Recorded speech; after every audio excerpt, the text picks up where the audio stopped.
এই ডিসিশন যেটা নিল সেটা অবভিয়াসলি মানে he leaves with some kind of dignity আর কি। মানে ওকে একদম যে ফেয়ারওয়েল সিরিজ অর্গানাইজ করে ওকে তারপর সরাতে হলো যে ভাই তুই এটা খেলে এবার যা, সেরকম করতে হয়নি আর কি।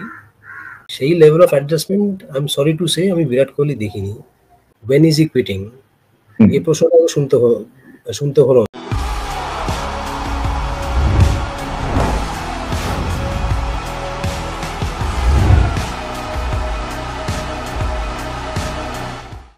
নমস্কার উইলকে আবার আপনাদের সকলকে স্বাগত জানাই।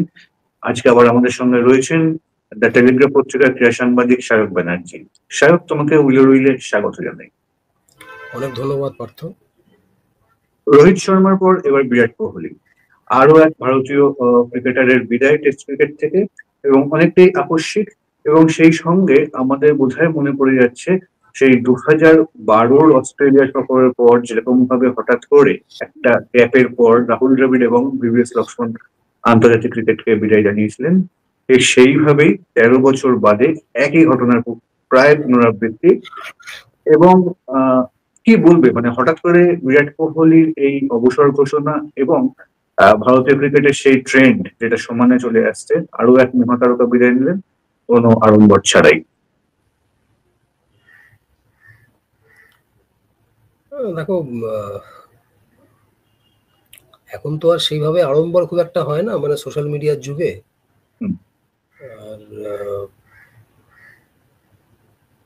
আর রাহুল দ্রাবিড় আর ভিভিএস লক্ষ্মণ এদের দুজনকে আমি যেটুকু দেখেছি আর কি, এরা যে খুব একটা আড়ম্বর অতটা পছন্দ করেন সেটাও তাদের ব্যাপারে খুব একটা বলা যায় না, সেটা ঠিক। তারপর 2013 যেটা হয়েছিল সেটা তো এক অবসর নয়, প্রায় সারা দেশ জুড়ে একটা অবসরের উৎসব হয়েছিল পুরো। সেটা অনেকটাই মানে, যদিও একটি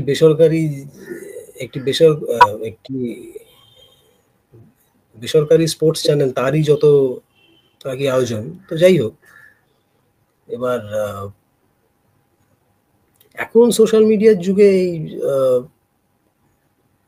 যেটা তুমি এক্ষুনি বললে আড়ম্বর ছাড়াই, তো রোহিত শর্মা হঠাৎ রিটায়ারমেন্ট অ্যানাউন্স করে দিল। তখন আইপিএল ম্যাচ চলছিল, তো কেকেআর আর লাস্ট ম্যাচ যে ইডেন গার্ডেন্সে কেকেআর এর ম্যাচটা, সিএসকে কেকেআর ম্যাচ। আর বিরাট কোহলি আজকে এমন সময় রিটায়ারমেন্ট অ্যানাউন্স করলো, মানে এমন একটা সিচুয়েশনে যেখানে এই ভারত পাকিস্তান যুদ্ধ নিয়ে পুরো কনসেন্ট্রেশনটা অ্যাটেনশন সেটা নেই আর কি, যে সিজ ফায়ার ভায়োলেট হয়েছে এইসব নিয়েই। তো মানে আমি একটু আগেই যে কিছু নিউজ চ্যানেলের দেখছিলাম, মানে জাস্ট একটা বাংলা চ্যানেলে আমি একবার একটা মেনশন শুনলাম যে বিরাট কোহলি টেস্ট ক্রিকেট থেকে অবসর নিয়েছে। এছাড়া আমি আর কোথাও মানে ইংরেজিগুলোতে তো একবারও শুনলাম না। ওই সব ওই ভারত পাকিস্তান যুদ্ধের কারণে মানে শেয়ার মার্কেট কতটা এফেক্টেড হয়েছে এইসব। আর আজ ডিজিএম ওর মিটিং পিছিয়ে গেছে, এই বাদে কিছু নয়। আর কোহলির ডিসিশনটা বলতে গেলে তো এটা কদিন আগেই তোমার শোতে আমরা আলোচনা করেছি যে অনেক বিসিসিআই কে লিখে পাঠিয়েছে যে ও আর খেলতে চায় না টেস্ট ক্রিকেট। তো তারপরে একজন খুবই ইনফ্লুয়েন্সিয়াল একজন লোক, তার সঙ্গে একটা মিটিং হওয়ার কথা ছিল, তার সঙ্গে একটা মিটিং হওয়ার কোহলির কথা ছিল। তো সেটা সত্ত্বেও ও যে একদম অফিসিয়ালি জানিয়ে দিয়েছে, তার মানে এইটাই দাঁড়ায় যে মিটিং যদি হয়ে থাকে অ্যাট অল, তাহলে সেই সুপার ইনফ্লুয়েন্সিয়াল পারসন কোহলিকে ইনফ্লুয়েন্স করতে পারেননি। এক্স্যাক্টলি। আর অস্ট্রেলিয়াতে ওই পার্থের ফ্ল্যাট উইকেটে সেকেন্ড ইনিংস সেঞ্চুরির পর একইভাবে আউট হয়েছে। তো আমার মনে হয় ডিসিশনটা যদিও তখনই নিয়ে নিত, ঠিক। মানে তো তখনও নিতে পারতো আর কি। হ্যাঁ, তখনও নিতে পারতো, আমাকে একটা কিন্তু জিনিস বলো, ও সেটা ওয়েট হচ্ছে করছিল এই চ্যাম্পিয়ন্স ট্রফিটার জন্য। ঠিক, কিন্তু ও চ্যাম্পিয়ন্স ট্রফির পরেও তো কোনো ডিসিশন আসেনি। না, দেখো এটা তো আমরা সবাই মোটামুটি জানতাম যে চ্যাম্পিয়ন্স ট্রফিতে মানে ভারত 70% চ্যাম্পিয়ন হবেই। হুম, হ্যাঁ, এটা মানে টুর্নামেন্ট শুরু হওয়ার 1 মাস আগে থেকেই আমরা জানতাম। মানে যখন অস্ট্রেলিয়া সিরিজ চলছিল তখনই আমরা জানতাম যে এখানে হুম, যাই হোক না কেন ওখানে মানে দুবাইতে ভারত একটা ম্যাচও হারবে না। তো সেটাই হলো আলটিমেটলি। তো ও হয়তো সেইটার জন্য ওয়েট করছিল যে মানে মানে একটা একটা পজিটিভ আবহে রিটায়ারমেন্ট করবো। ওর আইপিএল চলবে। আর আইপিএল এ হুম, তো মানে অত স্ক্রুটিনি তো হয় না ওরম ভাবে। ঠিক। তো তো সেই ফাঁকে রিটায়ারমেন্ট অ্যানাউন্স করে দেবে ও। আমাকে একটা জিনিস বলো, সেটা হচ্ছে যে দুটো জিনিস বেসিক্যালি।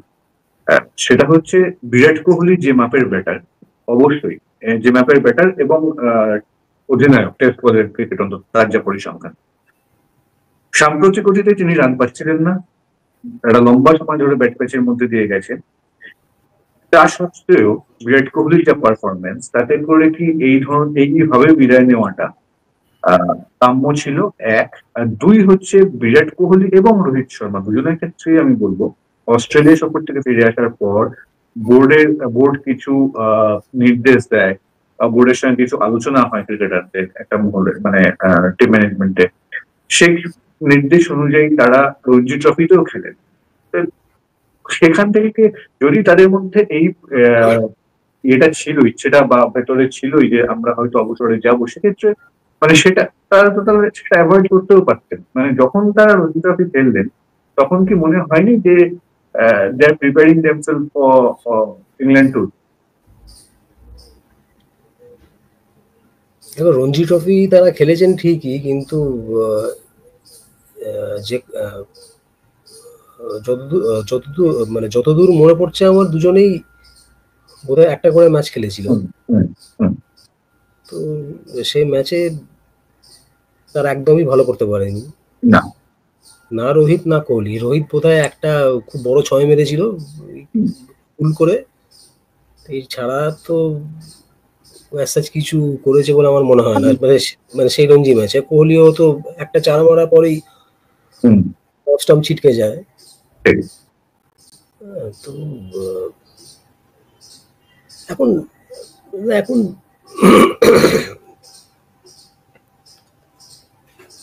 এখন যদি তারা ওই রঞ্জি ম্যাচটা রান পেত, ধরো দুজনেই সেঞ্চুরি করলো, তাহলে তবু একটা আউটসাইড চান্স আমার ছিল।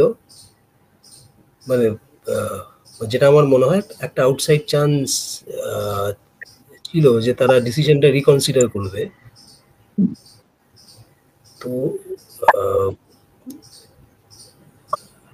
যেটা আমার হাঞ্চ যেটা, এবং যেটা আমি বোর্ডের একজনের থেকে শুনেও ছিলাম, যে এই তখন অস্ট্রেলিয়া সিরিজটা বোধহয় ফোর্থ টেস্ট হয়ে গেছে, একটা ওই সিডনি টেস্টটা শুধু বাকি ছিল। হুম, এটা আমি বোর্ডেরই একজনের থেকে শুনেছিলাম আহ,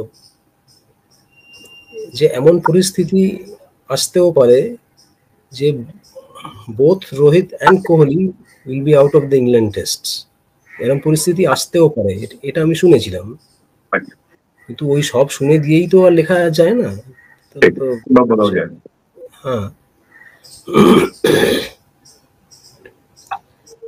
তো সেই ডিসিশনটা এই দুজনেই যদি সেই সময়ই নিয়ে থাকে যে অনেক বেশি।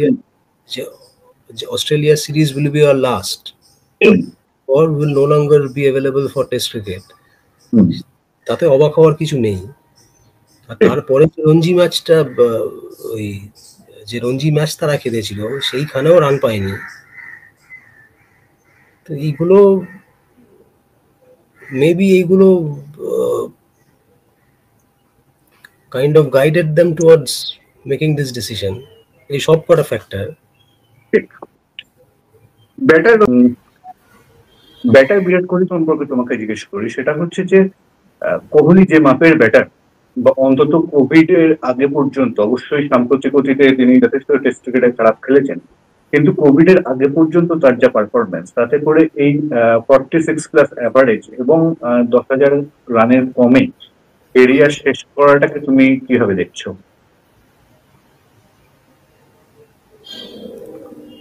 যেটা আমি কোহলি সম্পর্কে বলবো সেটা তো মানে বেশিরভাগেরই পছন্দ হবে না, কারণ এটা কমপ্লিটলি আমার অবজারভেশন। প্রথম কথা যেটা, among the modern day batsmen, Kohli, yes, he's certainly among the best 4 modern day batters like Joe Root, Kane Williamson, Steve Smith, and হ্যাঁ, এই চারজনের মধ্যে আর কি। তো এই চারজনের মধ্যে আমি সবার আগে স্টিভ স্মিথকেই রাখবো, কারণ স্টিভ স্মিথ টেস্ট ক্রিকেটে নিরিখে বলবো, obviously টেস্ট ক্রিকেট। জোরুটও লাস্ট 2021 থেকে যে ফর্মে আছে, আনবিলিভেবল ফর্ম। মানে লাস্ট ওর পরিসংখ্যান দেখছিলাম, লাস্ট 5 বছরে 19টা না 20টা সেঞ্চুরি, আনবিলিভেবল। মানে ও যে শুধু ইংল্যান্ডে করেছে তা নয়, ও ভারতে, হ্যাঁ। তো একটুখানি ওদের ওই বেসবল অবসেশন না থাকলে হয়তো আরো 2-একটা সেঞ্চুরি করতো এখানে ইন্ডিয়ার, মানে in Indian conditions. Steve Smith নিয়ে যেটা বলছিলাম, স্টিভ স্মিথ যেভাবে এই যে অ্যাডজাস্টমেন্ট গুলো, হয়তো এই ভারতের মাটিতেই আমি বলছি, হয়তো সব ইনিংসে স্মিথ সাংঘাতিক রান করেছে তা নয়, কিন্তু একটা 30 রানের মধ্যেও যে লেভেল অফ অ্যাডজাস্টমেন্ট স্মিথের, আমি নাগপুর টেস্টটা 2023-এ যেটা অস্ট্রেলিয়া ইনিংসে হারে, সেখানে বোধহয় Smith second innings not out ছিল, যদি খুব ভুল, মানে আমার যতটা মনে পড়ছে, সেইখানেও যে লেভেল অফ অ্যাডজাস্টমেন্ট স্মিথের, এইটাই তোর গ্রেটকে ডিফাইন করে। সেই level of adjustment I am sorry to say আমি বিরাট কোহলি দেখিনি। সেই ফ্লেক্সিবিলিটি বিরাট কোহলির অ্যাটলিস্ট এদের থেকে কম, আমি বলবো। স্টিভ স্মিথের থেকে তো কম বটেই, কারণ মানে শুধু এটাই বলছি যে একজন ব্যাটসম্যান একইভাবে সিরিজ আফটার সিরিজ আউট হতে পারে না, কিন্তু বিরাট কোহলি যেটা হয়েছে। আর লাল বলের ক্রিকেটে অধিনায়ক হিসেবে বিরাট কোহলিকে তুমি কি কোথায় রাখবে?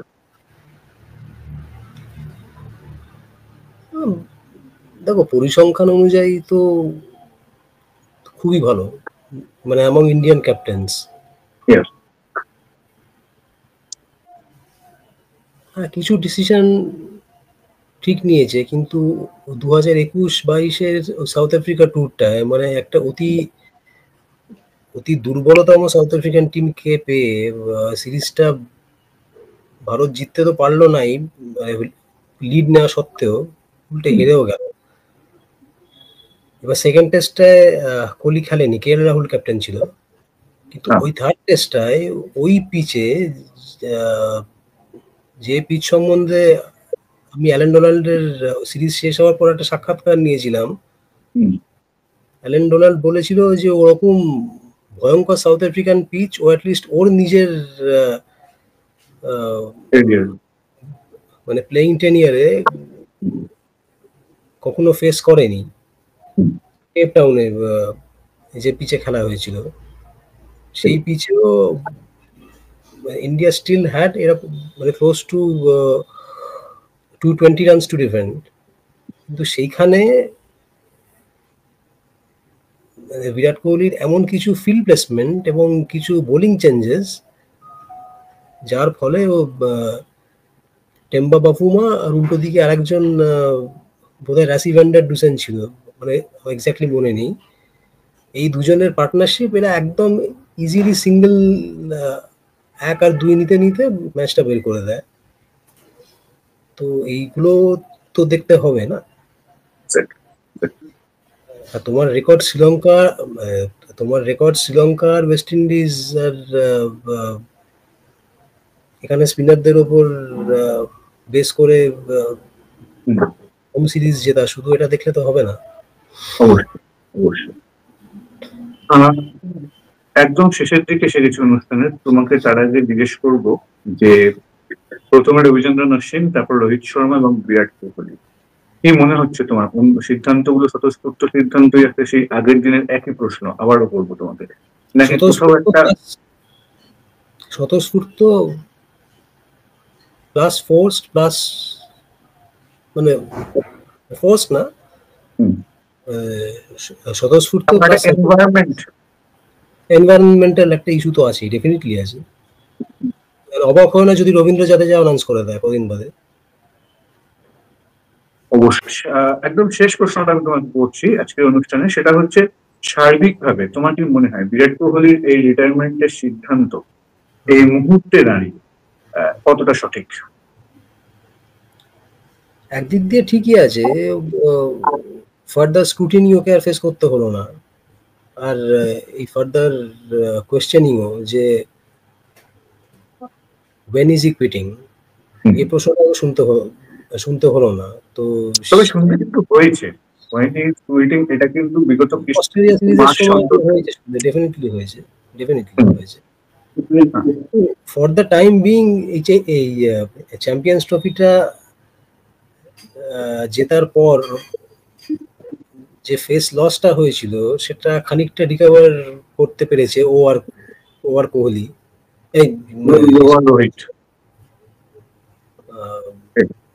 মানে যদিও দুটো একদমই আলাদা ফরম্যাট, কিন্তু এই তো মানে তবু আর কি success, some kind of success. তো এই ডিসিশন যেটা নিল সেটা অবভিয়াসলি মানে he leaves with some kind of dignity আর কি, মানে ওকে একদম যে ফেয়ারওয়েল সিরিজ অর্গানাইজ করে ওকে তারপর সরাতে হলো যে ভাই তুই এটা খেলে এবার যা, সেরকম করতে হয়নি আর কি।